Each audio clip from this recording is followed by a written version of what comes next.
Изцяло подобрена стойка и походка с само едно упражнение. Ако се чудите как може така ефективно да повлияем цялата стойка с само едно упражнение, възможно ли е въобще? Или пък ако е възможно, сигурно ще е някоя уникална и безкрайно трудна позиция. Истината е, че днес за вас имам да покажа точно такова упражнение. Да, то няма да реши всичките ви проблеми, но всъщност направо ще ви кажа. Днес ще правим разтягане за сгъвачите на тазобедрената става. А защо именно това разтягане е толкова добро? Основно мускулната група илиопсоас сгъва тазобедрената става. Заради честото заемане на тази сгъната позиция на флексия в ставата, когато седим или шофираме, например, или при странична позиция на сън, тези мускули стават скъсени и придърпват залавните си места. Това по рефлекторен път отслабва или забавя контракциите на седалищния мускул, който иначе е противодействащ на илиопсоас в ставата. Този нарушен ритъм на седалищния мускул налага много компенсации.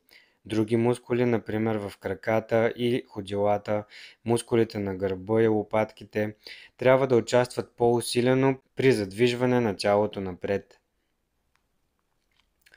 Ключовото разположение на тези мускули в тазобедрените стави също има значение.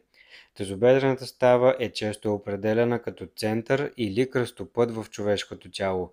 Всяко едно изкривяване или нестабилност, мускулен дисбаланс в тазобедрените стави и в сакроилиачните стави налага още компенсаторни размествания.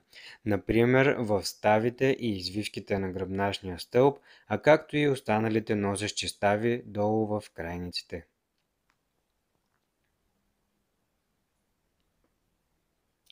Сега вече знаете и се надявам, че по-често ще изпълнявате това разтягане. А за тези от вас, които гледахте до края, има още нещо.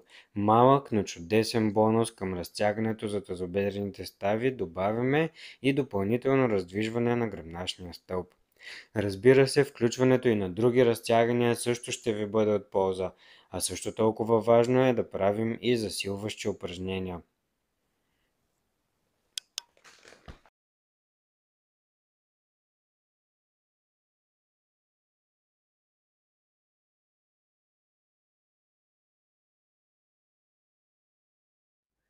Благодаря ви за вниманието. Ако ви допадат такъв тип видеа, може да се абонирате за канала, за да не изпускате следващите, които ще качвам. А също така харесвайте и споделяйте, така че клипчето да стига до повече хора.